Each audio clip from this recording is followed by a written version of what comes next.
Keraniganj girls school and কলেজের একাদশ ও দ্বাদশ শ্রেণীর প্রিয় শিক্ষার্থীরা, আমি তোমাদের ইংরেজি স্যার। আজকে আমরা ইনফিনিটিভ টু যুক্ত সিম্পল সেন্টেন্সকে কমপ্লেক্স ও কম্পাউন্ড যেভাবে করতে হবে সেটা শিখব। আমরা সবাই জানি ইনফিনিটিভ টু হচ্ছে যেই টু এর পরে ভার্বের বেস ফর্ম থাকে, অর্থাৎ মূল ভার্ব থাকে, সেই টুকে আমরা বলি ইনফিনিটিভ টু। ইনফিনিটিভ টু যুক্ত সেন্টেন্সের স্ট্রাকচারটা কেমন হয় আমরা একটু দেখে নিই। প্রথমে সাবজেক্ট থাকবে, তারপরে ফাইনাইট ভার্ব থাকবে, তারপরে অবজেক্ট বা এক্সটেনশন, তারপরে টু প্লাস ভার্বের বেস ফর্ম, তারপরে অবজেক্ট বা এক্সটেনশন থাকতেও পারে, নাও থাকতে পারে। এবার আমরা কমপ্লেক্সে পরিবর্তন করার নিয়মটা দেখে নিচ্ছি। ইনফিনিটিভ টু এর পূর্ব পর্যন্ত, অর্থাৎ টু এর আগ পর্যন্ত যা আছে প্রথমে লিখে ফেলতে হবে, অর্থাৎ সাবজেক্ট, ফাইনাইট, অবজেক্ট বা এক্সটেনশন লিখব। আমরা টু এর স্থলে সো দ্যাট বসাবো। আমরা টু এর স্থলে সো দ্যাট বসাবো। সো দ্যাটের অর্থ আমরা সবাই জানি, সো দ্যাট মানে যাতে করে। তারপরে আমাদেরকে সাবজেক্ট টু দিতে হবে, কেন সো দ্যাট হচ্ছে সাবঅর্ডিনেট কনজাংশন। তারপরে আমাদেরকে সাবজেক্ট টু দিতে হবে, সেটা সাবজেক্ট ওয়ান অনুযায়ী আমরা দেব।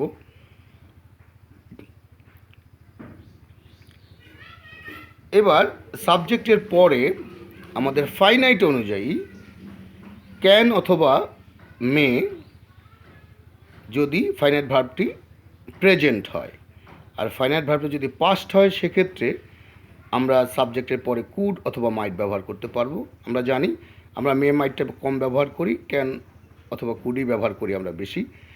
যেহেতু টুর পরে ভার্বের বেস ফর্ম হয়, ক্যান বা কুডের পরেও ভার্বের বেস ফর্ম হয়, তাই টুর পরের ভার্বটা আমরা ক্যান বা কুডের পরে বসাই দেব। তারপর আমাদের অবজেক্ট বা এক্সটেনশন থাকলে আমরা লিখে ফেলব।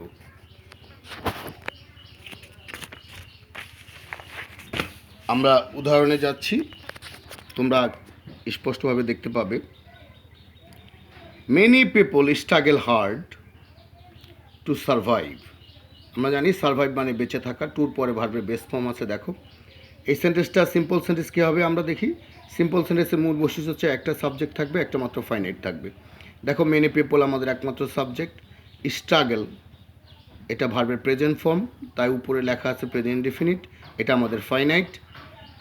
টুর পরে ভার্বের বেস ফর্ম আছে, তাই আমাদের মূলগুলো এখানে টুর পরে ভার্বের বেস ফর্ম। আমরা সর্বপ্রথম টুর পরে ভার্বের বেস ফর্ম যে অংশটুকু বক্স করে নিয়েছি, কেন ইনফিনিটিভ টু যুক্ত আমরা এটা নিশ্চিত যে এটা ইনফিনিটিভ টু যুক্ত সিম্পল সেন্টেন্স। এটাকে আমাদের এখন কমপ্লেক্স করতে হবে। আমরা দেখো আগে যেভাবে বলেছি যে টুর আগ পর্যন্ত যা আছে সেটা আমরা লিখে নেব। দেখো আমরা বলছি মেনি পিপল স্ট্রাগল হার্ড লিখে নিচ্ছি, আমরা টুর জায়গায় লিখছি সো দ্যাট। এখন আমরা সাবজেক্ট টু বসাবো। সাবজেক্ট টু কী অনুযায়ী বসাবে? আমরা সাবজেক্ট ওয়ান অনুযায়ী বসাবো। দেখো সাবজেক্ট ওয়ান মেনি পিপল আছে, তাহলে মেনি পিপলের প্রোনাউন হবে দে। আর যেহেতু স্ট্রাগল ভার্বটা প্রেজেন্ট, তাই আমরা এখানে ক্যান ব্যবহার করছি, আর ক্যানের পরে ভার্বের বেস ফর্ম সারভাইভ, যেটা টুর পরে ছিল। এটাকে যদি আমাদের কম্পাউন্ড করতে হয়, আমরা জাস্ট সো দ্যাটের জায়গায় অ্যান্ড অথবা অ্যান্ড সো ব্যবহার করব, বাকি সব ঠিক থাকবে। এবার দেখো 2 নম্বর সেন্টেন্সটা। দি বয় অ্যাডপ্টেড আনফেয়ার মিনস। আমরা সবাই জানি অ্যাডপ্ট মানে অবলম্বন করা, আনফেয়ারনেস মানে অসৎ উপায়, to pass in the examination. Adopted দেখো ফাইনাইটটা আমাদের পাস্ট আছে, উপরে লেখা আছে পাস্ট।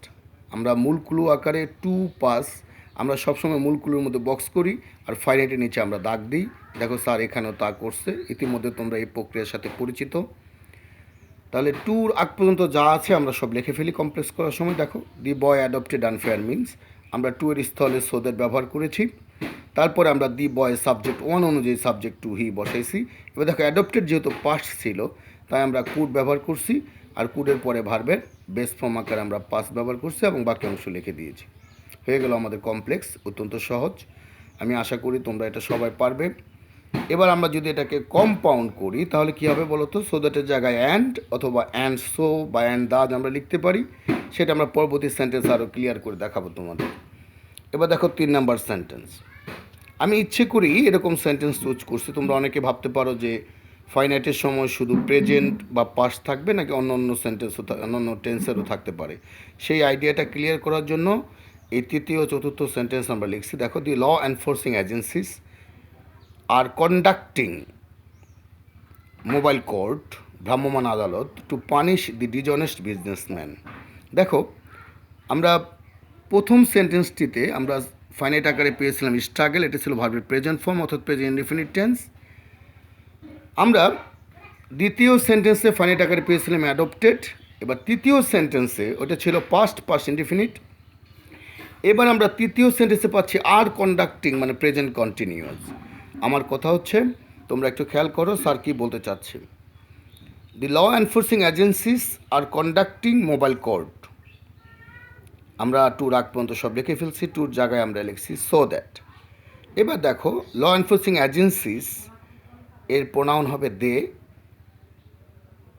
ফাইনাইটে অর্থাৎ আমরা যখন সিম্পল থেকে কমপ্লেক্স করবো, ফাইনাইটে যদি প্রেজেন্ট ইনডিফিনিট অর্থাৎ প্রেজেন্ট ফর্ম বা এসবের যোগ থাকে, প্রেজেন্ট কন্টিনিউয়াস হচ্ছে অ্যামিজারের পরে ভার্বের সাথে আইনজি থাকে, অথবা পারফেক্ট হ্যাভেজের পরে V3 থাকে, প্রেজেন্টের যে কোনো চারটার যে কোনো একটা উল্লেখ থাকলে ওটাকে প্রেজেন্ট ভাবতে হবে, অর্থাৎ প্রেজেন্ট কন্টিনিউয়াসকে আমাদের প্রেজেন্ট ভাবতে হবে।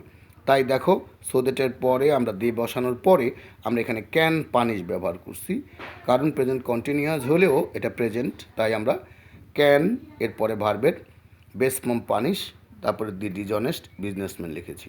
আশা করি তোমরা বুঝে থাকবে যে এখানে প্রেজেন্ট কন্টিনিউয়াস থাকলে কনফিউশন বা কনফিউজড হওয়ার কিছু থাকবে না। এবার এটাকে আমরা কম্পাউন্ড, আমি বলছিলাম যে তৃতীয় সেন্টেন্সে যে আমরা ক্লিয়ার হব, দি law enforcing agencies are conducting mobile court. দেখো, আমরা সো দ্যাটের স্থলে অ্যান্ড অথবা অ্যান্ড সো অথবা অ্যান্ড দাস ব্যবহার করতে পারি, সো অথবা দাসে যে কোনো একটা, আর বাকি সব ঠিক থাকবে। The law enforcing agencies are conducting mobile court and so or and thus they can punish the dishonest businessman. এবার আমরা 4 নম্বর সেন্টেন্সে দেখব, the government has taken some steps to treat the corona patients in the hospitals. এই সেন্টেন্সটি খেয়াল করে দেখতে পাবে এখানে ফাইনাইট আকারে আছে আমাদের হ্যাজ টেকেন, এটা প্রেজেন্ট পারফেক্ট টেন্স। তাহলে আমরা কী করবো বলো তো, প্রেজেন্ট পারফেক্ট মানে আমরা প্রেজেন্ট ধরে নেব শুরুতেই, তাহলে আমাদের কনফিউশন থাকবে না। এখানে মূল ক্লু হচ্ছে, দেখো, টু ট্রিট, টু ট্রিট, টুর পরে ট্রিট ভার্বের বেস ফর্ম, ট্রিট মানে চিকিৎসা দেয়া। আমরা যেটা করব, দি টুর আগ পর্যন্ত যা আছে সব লিখে ফেলবো। দেখো, the government has taken some steps, টুর স্থলে আমরা সোদের ব্যবহার করছি। আমরা অনেকেই যেই জায়গাটা ভুল করি, গভর্নমেন্টের প্রোনাউন অনেকে দে দেয়, হি দেয়, সি দেয়, কিন্তু আমার মেয়েরা জানে যে ভুলেও দেয়া যাবে না সেগুলো। গভর্নমেন্টের প্রোনাউন হচ্ছে ইট। ইটের পরে যেহেতু হ্যাজ টেকেন ছিল প্রেজেন্ট পারফেক্ট, তাই আমরা ক্যান ব্যবহার করছি। It can treat more corona patients in the hospitals.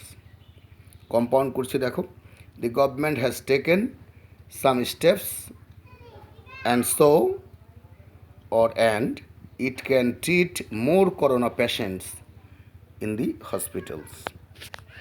এটা তো গেল আমাদের ট্র্যাডিশনাল ইনফিনিটিভ টু যুক্ত সিম্পল সেন্টেন্সকে কীভাবে আমরা কমপ্লেক্স এবং কম্পাউন্ড করব। এবার আমরা ব্যতিক্রম ইনফিনিটিভ টু যুক্ত সিম্পল সেন্টেন্সকে কমপ্লেক্স ও কম্পাউন্ড করার নিয়ম আমরা দেখব, কিন্তু আমরা অনেকেই এই বিষয়টা আমাদের ক্লিয়ার না, কিন্তু আমি আশা করি এইটুকু